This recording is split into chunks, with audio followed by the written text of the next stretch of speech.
स्वागत है आप सभी का आपके अपने YouTube channel BH study point पर।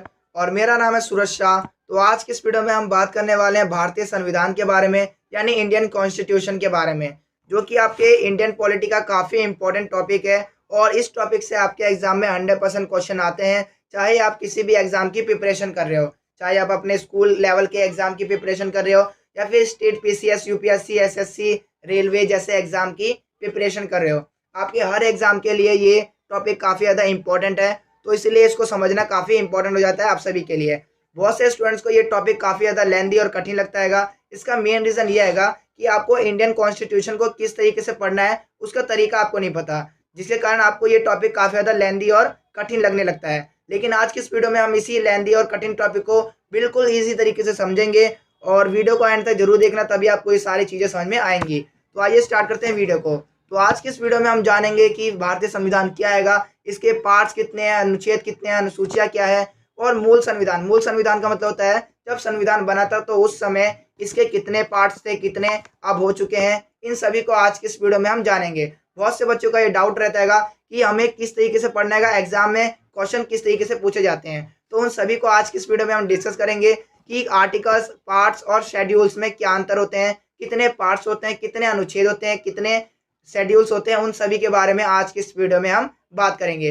तो एक एक करके हम सभी चीज़ों को पढ़ेंगे कि संविधान क्या होता है, संविधान की जरूरत क्यों होती है, संविधान कितने प्रकार के होते हैं, इन सभी को आज की इस वीडियो में हम डिस्कस करेंगे। और इस वीडियो के एंड में हम आपके लिए कुछ क्वेश्चन भी लाए हैं, जिससे आपकी अच्छी तरीके से प्रिपरेशन हो जाएगी। तो वीडियो को एंड तक जरूर देखना, तभी आपको ये सब समझ में आएगा। सबसे पहले आपको ये जानना जरूरी है कि संविधान होता क्या है। अगर मैं आपसे पूछूं संविधान क्या है, तो ज़्यादातर स्टूडेंट्स यही आंसर देंगे कि संविधान एक लिखित दस्तावेज है। तो ये बिल्कुल गलत आंसर है। देखिए, जो संविधान होता है वो लिखित भी हो सकता है और अलिखित भी हो सकता है। ठीक है, यहाँ पर हमसे पूछा गया कि संविधान क्या है, ठीक है, ना कि लिखित संविधान क्या है। आई होप आपको समझ में आ गया होगा। या फिर ये नहीं पूछा गया है कि भारतीय संविधान क्या है, ठीक है, यहाँ पर पूछा गया है संविधान क्या है। तो संविधान बेसिकली क्या होते हैं? नियम कानून होते हैं जो कि जनता के लिए बनाए जाते हैं और देश के सभी नागरिक इस नियम का पालन करते हैं, तो उसी को संविधान कहा जाता है। जब मैं इसी संविधान को, इसी नियम कानून को किसी पेपर पेन पर पेपर पे या फिर किताब में लिख दूं, तो मैं कहलाएगा लिखित संविधान। ठीक है, और आई होप आपको समझ में आ रहा होगा। और जो बिना किसी किताब में लिखे हुए जो संविधान होता है उसे अलिखित संविधान कहते हैं। ठीक है, आई होप आपको समझ में आ गया होगा। लिखित संविधान के उदाहरण की बात की जाए तो भारत का जो संविधान है वो एक लिखित संविधान है। अलिखित संविधान की बात की जाए तो यूके का जो संविधान है वो अलिखित संविधान है। मैं यहाँ पर आपको यूके के बारे में 2-3 फैक्ट बताना चाहूंगा। तो देखिए, जो यूके का संविधान है वो वर्ल्ड का एकमात्र ऐसा संविधान है जिसका निर्माण बिना किसी प्लानिंग के हुआ। अब इसका क्या मतलब हुआ? देखिए, इसको इस तरीके से समझिए। जब भारत का संविधान बन रहा था तो उस समय भारत का संविधान बनते समय 166 बैठकें हुई थी। ठीक है, 166 बैठकें हुई थी और 2 साल 11 महीने 18 दिन लगे थे संविधान को बनने में। ठीक है, और इसके अलावा कई समितियों का भी गठन किया गया था, जैसे प्रारूप समिति हो गई। तो ऐसे बहुत सारी समितियों का गठन किया गया था। तो आप देखोगे कि भारत का जो संविधान बनाया जा रहा था तो बिल्कुल एक प्लानिंग के तरीके से बनाया जा रहा था, बिल्कुल एक प्लानिंग थी। लेकिन जो यूके का संविधान बना है, जो यूके का संविधान है वो बिल्कुल अनप्लान्ड तरीके से आएगा, बिना योजना के आएगा। देखिए, यूके के संविधान में समय के साथ साथ नई नई चीज़ें जुड़ती गई। उदाहरण की बात की जाए, जब विद्रोह हो रहा था, ठीक है, भारत में ही बात कर रहा हूँ मैं, तो 1857 का जब विद्रोह हो रहा था, तो या फिर कोई और भी आंदोलन की बात करूँ मैं, तो उस समय क्या हो रहा था, जो अंग्रेजी अफसर थे उन्होंने अपने संविधान में तुरंत ही, मतलब बिना किसी प्लान के जो है, उन्होंने नए नए चीज़ों को ऐड करते गए उसमें संविधान में। ठीक है, जैसे मार्शल लॉ हो गया, तो ऐसी ऐसी चीज़ों को उन्होंने बिना प्लान के लागू कर दिया। तो आई होप आपको समझ में आ गया होगा कि जो यूके का संविधान है वो बिना प्लान के बनाया गया था। और मैं आपको बता दूं कि ये जो यूके का संविधान है इसके पास कोई भी संवैधानिक दस्तावेज नहीं है, कोई भी संवैधानिक दस्तावेज नहीं है। इसका मतलब क्या कि ये एक अलिखित संविधान है। ठीक है, आई होप आपको समझ में आ रहा होगा। ठीक है, इसके अलावा जो ब्रिटिश का संविधान है उसको संविधानों की जननी कहा जाता है। मैंने क्या कहा? इसे संविधानों की जननी कहा जाता है। ये आप नोट डाउन कर लीजिए, हर एग्जाम में ये पूछा जाता है। ठीक है, संविधानों की जननी किस देश को कहा जाता है? तो ब्रिटेन को कहा जाता है। क्यों? क्योंकि ब्रिटेन में ही सबसे पहले संविधान बना था और ब्रिटेन के संविधान से ही हर किसी ने अपने संविधान निर्माण के समय उससे कुछ ना कुछ चीज़ें ली है। जैसे भारत की बात की जाए तो भारत ने ब्रिटेन से संसदीय प्रणाली ली है। इसके अलावा 1935 का जो अधिनियम है, बहुत सारी चीज़ें हमने एज इट इज़ अंग्रेजों वाली ही अपनी सिस्टम में चला रखी है। तो आई होप अब आपको इतना समझ में आ गया होगा। ठीक है, तो मैंने अभी आपको क्या बता दिया कि जो संविधान क्या होता है, और संविधान के प्रकारों की बात की जाए तो मैंने आपको बता दिया जो संविधान होते हैं वो लिखित भी हो सकते हैं और अलिखित भी हो सकते हैं। तो ये इसके दो प्रकार होते हैं। इसके अलावा जो संविधान होते हैं वो लचीले भी हो सकते हैं और कठोर भी हो सकते हैं। इसका उदाहरण देखिए। लचीला संविधान का मतलब क्या होता है? लचीले संविधान का मतलब होता है कि जिसमें संशोधन आसानी से किया जा सके। जिसमें संशोधन आसानी से किया जा सके उस संविधान को लचीला संविधान कहते हैं। जैसे आपको एक एग्जाम्पल के तरीके से मैं समझा रहा हूँ। ठीक है, अभी जो वर्तमान के रूस के प्रधानमंत्री है व्लादिमीर पुतिन, तो उन्होंने अपने आप को 2032 तक या फिर शायद आजीवन अपने आप को राष्ट्रपति घोषित कर दिया है। यानी उन्होंने अपने राष्ट्रपति काल को बढ़ा दिया है। और किसी भी काल को बढ़ाना या फिर कुछ भी संविधान में चेंज करना ही क्या कहलाता है? संविधान संशोधन। तो आप यहाँ पर देख सकते हैं कि जो रूस का जो संविधान है वो बिल्कुल लचीला संविधान है। यानी यहाँ पर जो चेंज हुआ है, संशोधन हुआ है, वो काफ़ी ईजी तरीके से हो गया। इसके अलावा बात की जाए चीन की, तो जो चीन है उसमें आप जानते हैं चीन तो एक तरह से लोकतंत्र है, सॉरी राजतंत्र है। ठीक है, तो चीन में भी आप देखोगे जो शी जिनपिंग है जो कि वर्तमान के राष्ट्रपति हैं, उन्होंने भी अपने आप को आजीवन राष्ट्रपति घोषित कर दिया है। यानी कि जब तक वो जीवित रहेंगे वहीं राष्ट्रपति रहेंगे। तो इन्होंने कितनी आसानी तरीके से संविधान में संशोधन कर दिया। तो इनका जो संविधान है वो बिल्कुल लचीला संविधान है। आई होप आपको समझ में आ गया होगा। कठोर संविधान किसे कहते हैं? तो जिसमें संविधान में संशोधन करना काफ़ी कठिन होता है, उस संविधान को हम कठोर संविधान कहते हैं। जैसे यूएसए का जो संविधान है वो कठोर संविधान की श्रेणी में आता है। भारत की बात की जाए तो जो भारत का संविधान है वो ना ही ज़्यादा लचीला है और ना ही ज़्यादा कठोर है। ये दोनों का मिक्सचर है, मिश्रण है। ठीक है, भारत में कुछ चीज़ें ऐसी है जिसमें संविधान अगर संशोधन किया जाए तो काफ़ी इजी तरीके से हो सकता है, सामान्य बहुमत के द्वारा भी इसे किया जा सकता है। लेकिन कुछ चीज़ें ऐसी हैं जिसके लिए विशेष बहुमत की आवश्यकता होती है। ठीक है, उसके लिए अगर आप कमेंट करोगे तो मैं उसके लिए एक अलग से सेपरेट वीडियो ले आऊँगा कि संविधान संशोधन किस तरीके से किया जाता है। ठीक है, तो मैंने इसे बता दिया आपको कि परिसंघीय और एकात्मक संविधान। अब देखिए ये क्या होता है। परिसंघीय का मतलब होता है कि जिसमें दो या दो से अधिक सरकारें होती है। भारत की बात की जाए तो भारत में सेंट्रल गवर्नमेंट है यानी कि केंद्र सरकार है, फिर स्टेट गवर्नमेंट है यानी राज्य सरकार है, और फिर लोकल गवर्नमेंट है यानी स्थानीय सरकार है। तो आप यहाँ पर देख सकते हैं यहाँ पर 3 सरकारें हैं और तीनों के पास जो है शक्तियाँ हैं। यानी कि संघीय सरकार में क्या होता है, संघीय संविधान में क्या होता है, शक्तियों का बंटवारा होता है, डिस्ट्रीब्यूशन होता है। ठीक है, तो इससे जो शक्ति होती है वो किसी एक के पास केंद्रित नहीं होती है। और इसका दूसरा प्रकार है संविधान के एकात्म मतलब एक ही सरकार होती है जिसके पास सबसे ज़्यादा पावर होती है। तो आई होप आपको इतना समझ में आ गया होगा कि संविधान के प्रकार तीनों मैंने बता दिए आपको। ठीक है, और मैंने आपको बता भी दिया कि भारत का जो संविधान है वो सबसे बड़ा लिखित संविधान है, और भारत का जो संविधान है वो ना ही ज़्यादा कठोर है और ना ही ज़्यादा लचीला है, ये दोनों का मिश्रण है।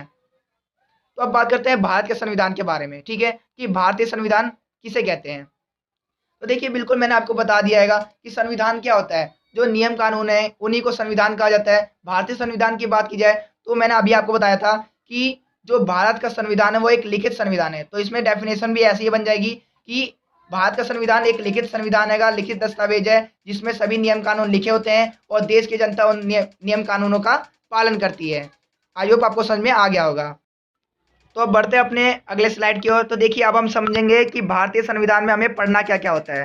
ठीक है, तो देखिए संविधान को पढ़ते समय आपको 3 ही चीज़ें पढ़नी होती है। पहला भाग, दूसरा अनुच्छेद और तीसरा अनुसूचियाँ। अब इन तीनों को बिल्कुल अच्छी तरीके से समझ लीजिए। फॉर एग्जाम्पल कि ये जो आपके पास एक बुक है जिसका नाम है भारतीय संविधान, इंडियन कॉन्स्टिट्यूशन। ठीक है, अब इस पुस्तक में आपके कुछ चैप्टर्स भी होंगे, है ना। तो उन्हीं चैप्टर्स को कहा जाता है भाग। आई होप आपको समझ में आ गया होगा। अब चैप्टर्स के अंदर हर एक चैप्टर के अंदर कुछ पैराग्राफ्स होंगे, कुछ टॉपिक्स होंगे, तो उन पैराग्राफ टॉपिक्स को कहा जाता है अनुच्छेद। और कुछ विशिष्ट लिस्ट भी होती है चैप्टर में, तो उसे कहा जाता है अनुसूचियाँ। आई होप आपको समझ में आ गया होगा। ठीक है, अब बिल्कुल भी आपको क्लियर हो गया होगा सारी चीज़ें। अब आपको पढ़ने में भी काफ़ी आसानी होगी। जिस तरीके से मैंने टेबल बनाई है उसी तरीके से आपको भी टेबल बनानी है, जिससे आपकी प्रिपरेशन काफ़ी बेटर हो और आपके जो नोट्स हैं वो बिल्कुल क्लियर बन सके। ठीक है, तो देखिए मूल संविधान की बात की जाए, मूल संविधान का मतलब होता है जब संविधान बना था तो उस समय भारतीय संविधान में 18 भाग थे। ठीक है, वर्तमान की बात की जाए तो ये 18 से बढ़कर 22 हो चुके हैं, यानी कि 4 और इसमें ऐड हो चुके हैं। कौन कौन से ऐड हुए हैं उसके बारे में हम डिटेल में अभी पढ़ेंगे। हम 1 से लेकर 22 तक के सारे भागों को पढ़ेंगे। ठीक है, अब बात की जाए अनुच्छेदों की, तो अनुच्छेद जो है 395 है। बहुत से बच्चों का ये डाउट रहता है कि सर अब तो वर्तमान में 448 हो चुके हैं ना, तो लेकिन नहीं, अभी भी जो है 395 ही है, अभी भी 395 है। 448 कैसे होता है मैं आपको बताता हूँ। जो आपके अनुच्छेद है उसी के अंदर जो है सब क्लोजेस बनते जाते हैं। मीन्स जैसे आपने आर्टिकल 19 पढ़ा होगा, तो आर्टिकल 19 के अंदर भी जो है बहुत सारे हमें अधिकार, स्वतंत्रता के अधिकार दिए होते हैं। ठीक है, तो 19A आपने 19B ऐसे करके आपने पढ़ा होगा। तो यहाँ पर देखिए एक और बन गया और यहाँ पर दूसरा बन गया, तो ऐसे ही सब क्लोजेस बनते जाते हैं और उन सब क्लोजेस को भी काउंट करके हमारे टोटल 448 बनते हैं। ठीक है, लेकिन अगर बात की जाए अनुच्छेद कितने हैं वर्तमान में, तो 395 ही आंसर आएगा। ठीक है, तो हमें जो है ना पूरे के पूरे अनुच्छेद नहीं पढ़ने हैं। ठीक है, बहुत ज़्यादा हो जाएगा, तो इतने नहीं आते हैं आपके एग्जाम में। जो जो आते हैं वो मैं आपको बता दूंगा। आपको बस ये ध्यान रखना है कि भाग हमें सारे के सारे पढ़ने हैं और किस भाग में कहाँ से लेकर कहाँ तक के अनुच्छेद शामिल है। और कुछ ही अनुच्छेद आपको पढ़ने हैं, जैसे मौलिक अधिकार का कुछ अनुच्छेद हो गया, ठीक है, राष्ट्रपति का हो गया, तो ऐसे 2-4 ही हमें पढ़ने हैं।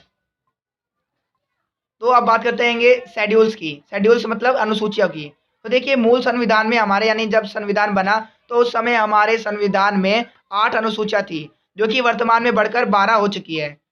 तो हमें जो है 1 से लेकर 12, यहाँ पर 12 लिखा है, ठीक है, 1 से लेकर 12 सारे के सारे अनुसूचियों को पढ़ना है। तो देखिए, तो अब बात करते हैं भारतीय संविधानों के भाग 1 के बारे में। तो जो भाग 1 है वो हमारा कहता है भारतीय संघ और उसके राज्य क्षेत्र के बारे में। तो इसमें आपको ज़्यादा क्या पढ़ना है, बस आपको ये पता होना चाहिए कि भाग 1 किसके बारे में है, तो भारतीय संघ और उसके राज्य क्षेत्र के बारे में। कितने अनुच्छेद इसमें शामिल है, तो 1 से लेकर 4 तक के अनुच्छेद इसमें शामिल है। अच्छा, अब मैं आपको 1-2 अनुच्छेदों के बारे में बता देता हूँ। जो हमारा अनुच्छेद 2 है वो कहता है कि नए राज्यों का प्रवेश और उसकी स्थापना के बारे में हमें बताता है कि अगर कोई नया राज्य भारत में शामिल होता है तो वो आर्टिकल 2 के तहत शामिल होता है। आर्टिकल 3 कहता है कि अगर राज्यों का निर्माण करना है या फिर सीमांकन में परिवर्तन करना है। सीमांकन में परिवर्तन करने का मतलब ये है कि उसकी बाउंड्री में चेंजेस करने हैं, तो वो आर्टिकल 3 के तहत किए जाते हैं। आई होप आपको समझ में आ गया होगा। तो आपको मेनली क्या याद रखना है कि भाग 1 में किसका उल्लेख है और कितने आर्टिकल्स उसमें शामिल है। ठीक है, अब भाग 2 की बात करते हैं। तो भाग 2 कहता है हमारे नागरिकता के बारे में कि भारत आने वाले लोगों को नागरिकता मिलेगी। ठीक है, और पाकिस्तान जाने वाले, जैसे कि आर्टिकल 6 है, तो आर्टिकल 6 कहता है भारत आने वाले लोगों को नागरिकता। आर्टिकल 7 कहता है कि पाकिस्तान जाने वाले को नागरिकता। और आर्टिकल 8 कहता है कि भारत से बाहर जाने वाले लोगों को नागरिकता। और जो आर्टिकल 9 है वो कहता है कि अगर आप किसी दूसरे देश में जाते हैं और उस देश की नागरिकता ग्रहण कर लेते हैं तो आपकी भारत की जो नागरिकता है वो ऑटोमेटिकली खत्म हो जाएगी। और मैं आपको बता दूं, जो भारत में एकल नागरिकता का प्रावधान है, यानी कि अगर आपने किसी दूसरे देश में जाकर नागरिकता उसकी ग्रहण कर ली तो आपकी जो भारतीय नागरिकता है वो समाप्त हो जाएगी। फॉर एग्जाम्पल कि मान लीजिए मैं इंडिया का हूँ, ठीक है, अब मैं इंडिया का हूँ तो मेरी जो सिटीजनशिप है वो इंडियन है। अगर मैं यूएस चले जाता हूँ, ठीक है, और अगर मैंने यूएस की नागरिकता को अपना लिया तो मेरी जो इंडिया की जो सिटीजनशिप है वो मेरी खत्म हो जाएगी। ठीक है, क्योंकि भारत में एकल नागरिकता का प्रावधान है। बात करें यूएसए की, तो यूएसए में जो है दोहरी नागरिकता का प्रावधान है, यानी कि आप यूएसए में भी नागरिकता ले सकते हैं और किसी और देश की भी नागरिकता ले सकते हैं। ये वहाँ का संविधान में कहा गया है, लेकिन हमारा संविधान एकल नागरिकता पर आधारित है। अब जो हमारा भाग 3 है, भारतीय संविधान का भाग 3, जो कि मौलिक अधिकार इसके अंतर्गत शामिल है। तो मोस्ट इंपॉर्टेंट है भाग 3। इसमें से हर बार प्रश्न पूछे जाते हैं 1-1 नंबर के, कि भारतीय संविधान के किस भाग में मौलिक अधिकारों का प्रावधान है।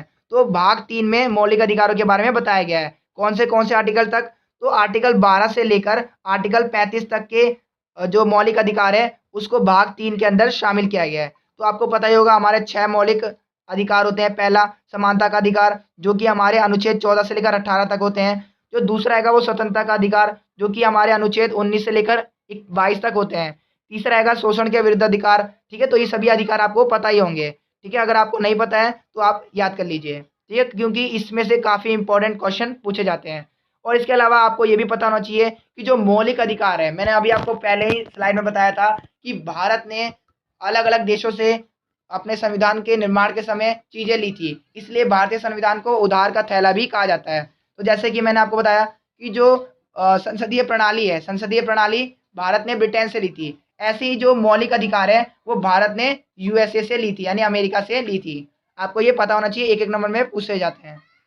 अब बात करते हैं भाग 4 की। भाग 4 कहता है राज्य के नीति निर्देशक तत्वों के बारे में, जो कि हमारे आर्टिकल 36 से लेकर 51 तक है।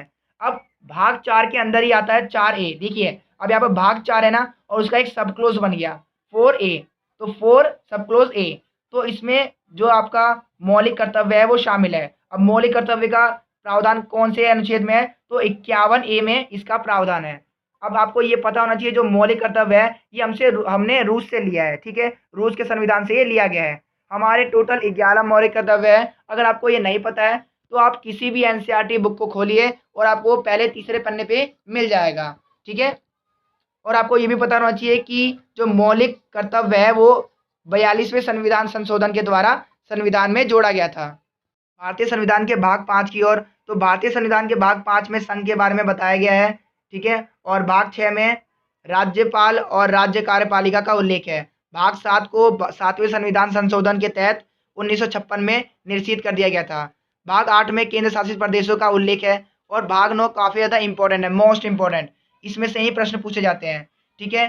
तो भारतीय संविधान के भाग 9 में पंचायती राज व्यवस्था का उल्लेख है, जो कि 73वें संविधान संशोधन के तहत भारतीय संविधान के भाग 9 में जोड़ा गया था। और भारतीय संविधान के भाग 9 के सब क्लोज ए में नगर पालिका का वर्णन है, जो कि 74वें संविधान संशोधन 1952 में के तहत इसको जोड़ा गया था।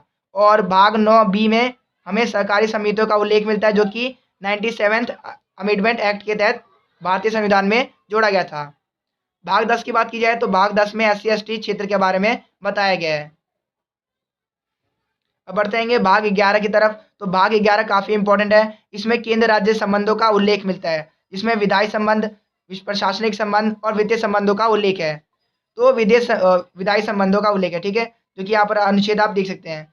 भाग 12 जिसमें केंद्र और राज्य के वित्तीय संबंधों का उल्लेख है, और भाग 12 के तहत ही संपत्ति का अधिकार इसमें शामिल है। आप जानते हैं कि जो संपत्ति का अधिकार है, जो कि पहले एक मौलिक अधिकार हुआ करता था, लेकिन 44वें संविधान संशोधन 1978 के तहत उसे कानूनी अधिकार बना दिया गया और उसे अनुच्छेद 300A के तहत रख दिया गया, ठीक है।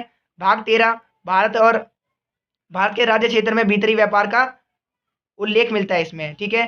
भाग 14 की बात की जाए तो भाग 14 में राज्य और संघ के अधीन सेवाओं का उल्लेख मिलता है, जिसमें आपका यूपीएससी भी आता है। तो आपको पता होना चाहिए ये अनुच्छेद भाग 14 में आता है। भाग 15 है हमारा निर्वाचन आयोग के बारे में बताता है ये, और आपको ये पता होना चाहिए कि निर्वाचन आयोग की स्थापना 25 जनवरी 1950 को की गई थी। तो ये काफ़ी इंपॉर्टेंट है भाग 15, ठीक है। और भाग 11, भाग 16 की बात की जाए तो भाग 16 में कुछ वर्गों के लिए विशेष अनुबंधों का उल्लेख मिलता है, ठीक है। भाग 17 की बात की जाए तो भाग 17 में राजभाषा के बारे में बताया गया है कि कौन कौन सी राजभाषा। देखिए हमारी जो राजभाषा है, राष्ट्रभाषा अलग होती है और राजभाषा अलग होती है। भारत की कोई भी राष्ट्रभाषा नहीं है, यानी नेशनल लैंग्वेज नहीं है। हिंदी और इंग्लिश को राजभाषा का दर्जा दिया गया है, यानी ऑफिशियल लैंग्वेज है ये हमारी। इसके अतिरिक्त 22 अन्य भाषाओं को अनुसूचित भाषाओं का दर्जा दिया गया है, ठीक है। उसके बारे में हम अनुसूचियों में पढ़ेंगे डिटेल में। तो भाग 17 इंपॉर्टेंट है, ठीक है। भाग 18 में हमें आपातकाल का उल्लेख मिलता है, जो कि 3 प्रकार के आपातकाल होते हैं। पहला आपातकाल राष्ट्रीय आपातकाल होता है, जो कि 352 के तहत लगाया जाता है। दूसरा आपातकाल होता है राजकीय आपातकाल, जो कि 356 के तहत लगाया जाता है। तीसरा आपातकाल होता है वित्तीय आपातकाल, जो कि 360 के तहत लगाया जाता है, अनुच्छेद 360 के तहत, ठीक है। तो ये आपको तीनों प्रकार पता होना चाहिए, इसमें से क्वेश्चन आते हैं। तो बढ़ते हैं अपने भारतीय संविधान के भाग 19 की तरफ। तो भारतीय संविधान के भाग 19 में राष्ट्रपति और राज्यपाल के विशेषाधिकारों का उल्लेख मिलता है, ठीक है। तो यहाँ पर आप देख सकते हैं ये सारे मैंने राष्ट्रपति के विशेषाधिकारों को यहाँ पर नोट डाउन कर रखा है। भारतीय संविधान के भाग 20 की बात की जाए तो भारतीय 20 का संबंध संविधान संशोधन से है, जो कि काफ़ी ज़्यादा इंपॉर्टेंट है। ये भी आपके एग्जाम में पूछे जाते हैं, ठीक है। भाग 21 की बात की जाए तो भाग 21 में अस्थायी संक्रमण कार्य और विशेष अनुबंधों का उल्लेख है, ठीक है। भाग 22 में हिंदी में प्राधिकृत और पाठ निरसन का उल्लेख है। तो अब रिवाइज कर लेते हैं एक बार, और आपको तरीका भी बता दे रहा हूँ कि आपको किस तरीके से अपने नोटबुक में लिखना है। तो आपको एक तरफ लिखना है भाग, दूसरी जगह लिखना है आपको प्रावधान, और तीसरी जगह आपको लिखना है अनुच्छेद। भाग यानी कि भाग 1, भाग 2, भाग 3। प्रावधान उसमें क्या कहा गया है, अनुच्छेद किस अनुच्छेद से लेकर किस अनुच्छेद के बीच में कहा गया है, ठीक है, और क्या कहा गया है, वो सब चीज़ें आपको लिखनी है। जैसे भाग 1 में संघ और उसके राज्य क्षेत्र के बारे में बताया गया है, जो कि भारतीय संविधान के अनुच्छेद 1 से लेकर 4 तक में उल्लेखित है। भाग 2 नागरिकता, भाग 3 मौलिक अधिकार, भाग 4 राज्य के नीति निर्देशक तत्व, और भाग 4 के सब क्लोज ए में आपके मौलिक कर्तव्य आते हैं, जो कि 42वें संविधान संशोधन के तहत भारतीय संविधान में जोड़े गए थे। फिर भाग 5 जो कि यूनियन के बारे में बताता है। भाग 6 राज्यपाल और राज्य कार्यपालिका के बारे में, ठीक है। तो ये सारी चीज़ें मैंने आपको बता दी थी। भाग 9 काफ़ी ज़्यादा इंपॉर्टेंट है, ठीक है, ये भाग 9 बहुत ही इंपॉर्टेंट है, इसी से क्वेश्चन आते हैं। तो भाग 9 में जो है हमें पंचायती राज व्यवस्था के बारे में, और भाग 9 के सब क्लोज ए में हमें नगर पालिका के बारे में बताया गया है। फिर भाग 10 में बताया गया SC/ST क्षेत्र के बारे में। भाग 11 में केंद्र और राज्य के बीच संबंधों के बारे में। तो ये सारी चीज़ें आपको अच्छी तरीके से नोट डाउन करनी है, ठीक है। भाग 15 इंपॉर्टेंट है, निर्वाचन आयोग, ठीक है, इसकी स्थापना कब हुई थी? 25 जनवरी 1950। फिर भाग 17 जो कि राजभाषा के बारे में है। भाग 18 काफ़ी इंपॉर्टेंट है, ठीक है। आपातकाल, कितने प्रकार के आपातकाल होते हैं? 3 प्रकार के। कौन कौन से, वो सभी आपको कमेंट बॉक्स में लिखने हैं, मैंने अभी आपको बताया था। फिर भाग 19 जिसमें विशेषाधिकार राज्यपाल और राष्ट्रपति के। फिर संविधान संशोधन, ये मोस्ट इंपॉर्टेंट है, इसमें से हर बार क्वेश्चन आते हैं, ठीक है। तो संविधान संशोधन भाग 20 में है, किसके तहत होता है? तो 368 के तहत होता है। तो इस तरीके से आपको भाग के बारे में पता चल गया होगा। तो अब बढ़ते हैं भारतीय संविधान की अनुसूचियों के बारे में। तो देखिए, मूल संविधान में, यानी कि जब संविधान बना तो उस समय हमारे पास 8 अनुसूचियां थी, जो वर्तमान में बढ़कर 12 हो चुकी है। यहाँ पर ये 12 लिखा हुआ है, ठीक है। तो इन सभी 12 अनुसूचियों को आज के इस वीडियो में हम डिस्कस करेंगे। तो देखिए, सबसे पहली अनुसूची जिसमें बताया गया है कि भारत राज्यों का संघ है। दूसरी अनुसूची जिसमें बताया गया है कि भारतीय राज्य व्यवस्था के विभिन्न पदाधिकारियों को प्राप्त होने वाले वेतन भत्ते और पेंशन का उल्लेख है। तीसरी अनुसूची में जो शपथ ग्रहण करने का उल्लेख है। चौथी अनुसूची में राज्यसभा में सीटों की संख्या का उल्लेख है। और 5वीं अनुसूची में SC/ST प्रशासन का उल्लेख है। छठी अनुसूची में पूर्वोत्तर राज्यों के प्रशासन का उल्लेख है। अब कौन कौन से राज्य हैं? तो यहाँ पर 4 राज्य हैं, जिसे हम ट्रिक से याद करेंगे। ATMM, A से असम, T से त्रिपुरा, और M से मेघालय, और M से मिजोरम। यहाँ पर मणिपुर नहीं है, ध्यान रखना, मणिपुर इसमें नहीं शामिल है। 7वीं अनुसूची जिसमें शक्तियों के बंटवारे को बताया गया है कि संघ सूची, राज्य सूची और समवर्ती सूची।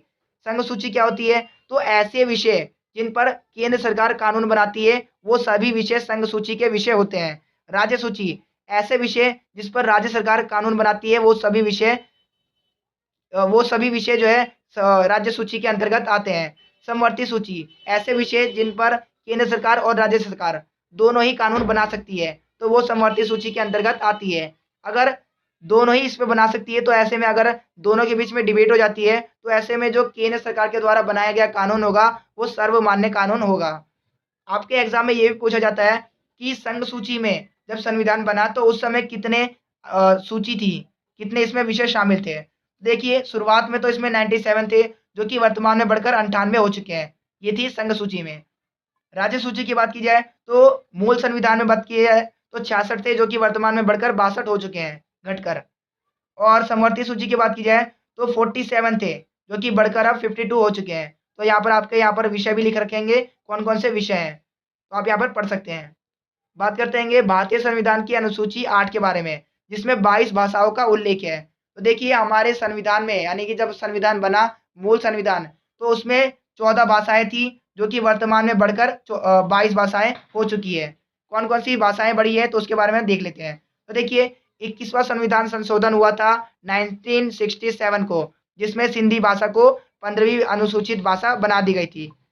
फिर इसके बाद 71वां संविधान संशोधन हुआ 1992 में, जिसमें 3 और अनुसूचियों को जोड़ा गया। इसको हम ट्रिक से याद करेंगे, कौन कौन सी भाषा थी। तो नमक, न म क, न से नेपाली, म से मणिपुरी, और क से कोंकणी। तो ये 3 भाषाओं को 71वें संविधान संशोधन के तहत जोड़ा गया था। फिर 73वां संविधान संशोधन हुआ 2003 में, जिसमें 4 और अनुसूचित भाषाओं को जोड़ा गया, जिसको हम याद रखेंगे BDMS, बी से बोंडा, ठीक है, और डी से डोगरी, M से मैथिली, और S से संथाली। तो ये 4 भाषाओं को और जोड़ा गया, तो टोटल मिला के हमारे संविधान में 22 अनुसूचित भाषाएं हैं। अब ये बहुत ही ज़्यादा इंपॉर्टेंट है, अनुसूची 9, जो कि भूमि सुधार से संबंधित है, और ये पहला संविधान संशोधन किया गया था। इसमें पहला संविधान संशोधन के तहत इसको भारतीय संविधान की अनुसूची में शामिल किया गया था। ठीक है, 1991 में ये संविधान संशोधन हुआ था। 10वां दल बदल। देखिए इसको आपको कैसे याद रखना है। दल बदल, 10 बहाने कर कर ले गए दिल। 10 मतलब 10, दिल मतलब दल बदल। ठीक है, जो कि 52वें संविधान संशोधन के तहत जोड़ा गया था भारतीय संविधान की अनुसूची 10 में। ठीक है, और अनुसूची 11 में पंचायत का उल्लेख है। मैंने आपको बता रखा है कि 73वें संविधान संशोधन के तहत इसे भारतीय संविधान में जोड़ा गया था। अनुसूची 12 में नगर पालिका का उल्लेख है, जो कि 74वें संविधान संशोधन के तहत जोड़ा गया था। अब देखते हैं कि आपने वीडियो को किस तरीके से देखा। ठीक है, तो देखते हैं इन सभी क्वेश्चन के आंसर आपको ट्राई करना है कि आप जल्दी जल्दी आंसर दो। तो पहला प्रश्न है, भारतीय संविधान में कितने भाग हैं? तो 22 भाग है। दूसरा प्रश्न है, भारतीय संविधान के पहला भाग किससे संबंधित है? तो देखिए पहला भाग पूछा है, तो पहले भाग में संघ और उसके राज्य क्षेत्र का उल्लेख है। तीसरा प्रश्न है, संविधान में नागरिकता का किस भाग में वर्णन किया गया है? तो भाग आपका यहाँ पर भाग 2 में यहाँ पर वर्णन किया गया था नागरिकता के बारे में। भाग तीन में मौलिक अधिकारों का वर्णन किया गया था। और आपातकाल से संबंधित वर्णन किस भाग में किया गया था? तो मैंने आपको बता रखा है आपातकाल से संबंधित 18वें भाग में किया गया था। आई होप आपको ये सभी समझ में आ गए होंगे। अब अपने अगले प्रश्न की ओर बढ़ते हैं। तो अब जो हमारा छठा प्रश्न है उसमें बताया गया है कि संविधान की द्वितीय अनुसूची में यानी दूसरी अनुसूची का संबंध किससे है? तो इसका ऑप्शन कौन सा होगा? ऑप्शन नंबर 20 का राइट आंसर होगा। अगला आएगा हमारा सातवां प्रश्न है कि 22 भाषाओं का उल्लेख यानी इसको मान्यता किस अनुसूची में दी गई थी? तो आपको पता होना चाहिए कि जो 22 भाषाओं की जो मान्यता है वो 8वीं अनुसूची में दिया गया था। ठीक है, अगला आएगा हमारा छठी अनुसूची किस राज्य में लागू नहीं हुई? तो आपको पता होना चाहिए। देखिए मैंने आपको बताया था ATMM, असम, त्रिपुरा, मिजोरम, मेघालय। तो इसमें ऑप्शन नंबर सी सही हो जाएगा। अब बढ़ते हैं अपने अगले प्रश्न की ओर। तो ये आई होप आपको ये सब समझ में आ रहा होगा। ठीक है, अब अपना नवा प्रश्न है, किस अनुसूची में केंद्र राज्य के बीच शक्तियों के बंटवारे का उल्लेख है? तो मैंने आपको बता रखा है कि केंद्र सरकार और राज्य सरकार के बीच में शक्तियों का जो बंटवारा है वो 7वीं अनुसूची के तहत है। दल बदल मैंने आपको बताया था अनुसूची 10। इसका आंसर कौन सा हो जाएगा? अनुसूची 10, ऑप्शन नंबर डी। अगला आएगा हमारा प्रश्न कि मैंने आपको बताया था ना कि ये वाला प्रश्न भी आते हैंगे कि संविधान लागू होने के समय समवर्ती सूची में कितने विषय थे? तो आपको पता होना चाहिए 47 यहाँ पर विषय थे। 47 इज द राइट आंसर। और फिर बताया गया मूलतः मतलब मूल संविधान में राज्य सूची में कितने विषय थे? तो राज्य सूची में थे 66 यानी ऑप्शन नंबर ए।